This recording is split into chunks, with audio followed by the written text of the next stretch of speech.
இப்போ நம்ம திரட்டி பால் எப்படி செய்கிறது அப்படின்னு பார்க்கலாம். அதுக்கு 1 கப்பு பாசிப்பருப்பு எடுத்திருக்கேன். அதை நல்லா டோஸ்ட் பண்ணிக்கணும்.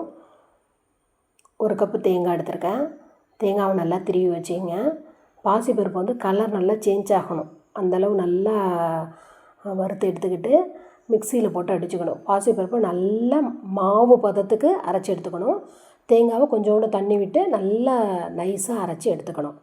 அரைச்சி எடுத்ததுக்கப்புறம் ஒரு எண்ணெய் சட்டியில் வெல்லம் எந்த கப்பால் பாசிப்பருப்பு எடுத்திங்களோ அந்த கப்பால் 1 கப்பு வெல்லம் திக்கு பாகாக காய்ச்சி வச்சுருக்கேன்.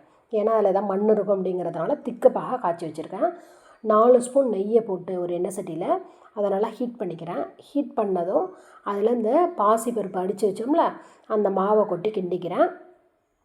நல்லா கலந்து விட்டுக்கணும். கலந்து விட்டதுக்கப்புறம் தேங்காவையும் அதில் கொட்டி நல்லா மிக்ஸ் பண்ணிக்கிறேன். மிக்ஸ் பண்ணதுக்கப்புறம் தேங்காவையும் கொட்டி நல்லா மிக்ஸ் பண்ணிக்கிறேன். மிக்ஸ் பண்ணதுக்கப்புறம் இந்த வெள்ளை பாகையும் அதில் ஊற்றி மிக்ஸ் பண்ணணும். இதுக்கு வந்து நெய் நிறையா சேர்த்தா நல்லாயிருக்கும். நெய் இதோட 2 ஏலக்காவும் போட்டு அடித்து அதில் சேர்த்துக்கணும். நெய் நிறையா சேர்த்தா பிடிக்காது அப்படிங்கிறவங்க பாதி நெய்யும் பாதி வாசனை இல்லாத எண்ணெய் இருக்குல்ல அந்த எண்ணெயும் நீங்கள் சேர்த்துக்கலாம். அப்படி சேர்த்தாலும் இது ரொம்ப டேஸ்ட்டாக இருக்கும். நல்லா கொட்டி கிண்டிக்கிறோம். இப்போ வந்து வெள்ளைப்பாகையும் போட்டு நல்லா கிண்டிக்கிறோம். கிண்டினதுக்கப்புறம் நல்லா கிண்டிக்கிட்டே இருந்தோம்னா இது வந்து ஒரு 5 மினிட்ஸ்லேயே இந்த ஸ்வீட் செஞ்சிடலாம். பாசிப்பருப்பு உடம்புக்கு ரொம்ப நல்லது, தேங்காயும் ரொம்ப நல்லது. அதனால் இந்த பசங்களுக்கு வந்து இந்த ஸ்வீட் செஞ்சு கொடுத்தா ரொம்பவே ஹெல்த்து. அதில் வந்து இந்த வெள்ளைப்பாகு கரைசலையும் சேர்த்து நல்லா கிண்டிக்கிட்டே இருக்கும். மிக்ஸ் பண்ணிக்கிட்டே இருக்கணும். அது வந்து எண்ணெய் சட்டியில் ஒட்டாமல் வரும். அப்போ தான் இது வந்து பதம்னு அர்த்தம். இது ஒரு 5 மினிட்ஸ்லேயே நீங்கள் கிண்டுறப்ப வந்துடும். இது வந்து எங்கள் ஊர் சைடெலாம் புதுசாக கல்யாணம் ஆனவங்களுக்கு பொண்ணு வீட்டிலேருந்து சீதனமாக ஸ்வீட்லாம் கொடுக்குறாங்கல்ல அப்போ வந்து திரட்டி பாலும் செஞ்சு கொடுப்பாங்க. அப்படின்னா இது எந்த அளவு ஹெல்த்துன்னு பாருங்கள். இது வந்து நீங்களும் பசங்களுக்கு செஞ்சு கொடுங்க. இது உண்மையிலேயே ரொம்ப ஹெல்த்து. செல்ஸ்லாம் கூட இம்ப்ரூவ் ஆகும் அப்படின்னு சொல்லுவாங்க. இந்த பாசிப்பருப்பும் உடம்புக்கு ரொம்ப நல்லது, தேங்காயும் ரொம்ப நல்லது. பாசிப்பருப்பை வந்து ஃபுட்டில் நம்ம அடிக்கடி டெய்லியே சேர்த்துக்கிட்டே இருந்தோம்னாலே நம்மளோட வாழ்நாள் அதிகரிக்கும் அப்படின்னு சொல்லியிருக்காங்க மெடிக்கல் ரிப்போர்ட்டில். அதனால் வந்து இந்த ஸ்வீட் நீங்களும் செஞ்சு பாருங்கள். ரொம்ப டேஸ்ட்டாக இருக்கும். இது வந்து நம்ம வெல்லம் சேர்த்து தானே செய்கிறோம். அதனால் ஒயிட் சுகர் இதில் ஆட் பண்ணலை. அதனாலே இது வந்து ரொம்ப நல்லது. இந்த மாதிரி கிண்டிக்கிட்டே இருந்தோம்னா எண்ணெய் சட்டியில் ஒட்டாமல் வரும். அதுதான் வந்து கரெக்டான பதம். அப்போ வந்து நீங்கள் வந்து ஒரு பவுலில் ட்ரான்ஸ்ஃபர் பண்ணி சர்வ் பண்ணலாம். அப்படி இல்லாட்டி ஒரு பிளேட்டில் கொட்டி வச்சு எண்ணெய் தடவி கொட்டி வச்சு கேக் மாதிரியும் கட் பண்ணலாம். நம்ம விருப்பம் தான். எப்படி பண்ணாலும் இது வந்து நல்லாவும் இருக்கும், வரும்.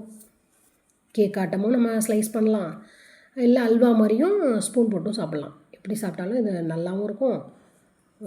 கட் பண்ணுறதுக்கெலாம் கேக் மாதிரி வரும். ஆறிட்டால் நல்லா சூப்பராக இருக்கும்.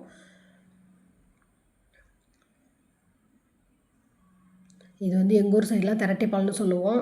உங்கள் ஊர் சைடெலாம் என்ன சொல்லுவீங்கன்னு தெரியல. இது வந்து நான்ஸ்டிக்காக இருந்ததுன்னா ரொம்ப நெய் வந்து தேவைப்படாது. கொஞ்சம் நெய்யிலே நல்லா இது வந்துடும். இது வந்து சாதாரண எண்ணெய் சட்டிங்கிறதுனால நிறையா ஊற்றணும். நெய் ரொம்ப சேர்த்தா ஒத்துக்காது அப்படிங்கிறவங்க பாதி நெய்யும் பாதி வாசனை இல்லாத எண்ணெயும் சேர்த்துக்கலாம்.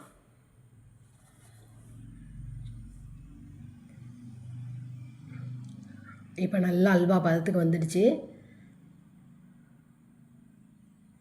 அவ்வளோதான், இதுதான் பதம். இதை வந்து ஒரு பவுலுக்கு ட்ரான்ஸ்ஃபர் பண்ணிக்கலாம். அப்படி இல்லாட்டி பிளேட்லேயும் நம்ம கொட்டிக்கலாம். இப்போ பாருங்கள், ஆறுனதுக்கப்புறம் அது அப்படியே அப்படியே கூடு உளுந்து அப்படி இருக்கும். அவ்வளோ டேஸ்ட்டாக இருக்கும். நீங்களும் ட்ரை பண்ணி பாருங்கள். இதுக்கு வந்து முந்திரி பருப்புலாம் வறுத்து கொட்டணும் அப்படிங்கிறது தேவையில்லை. ஏன்னா இதுவே டேஸ்ட்டாக இருக்கும். இதில் முந்திரி பருப்பு அதெல்லாம் தேவையில்லை.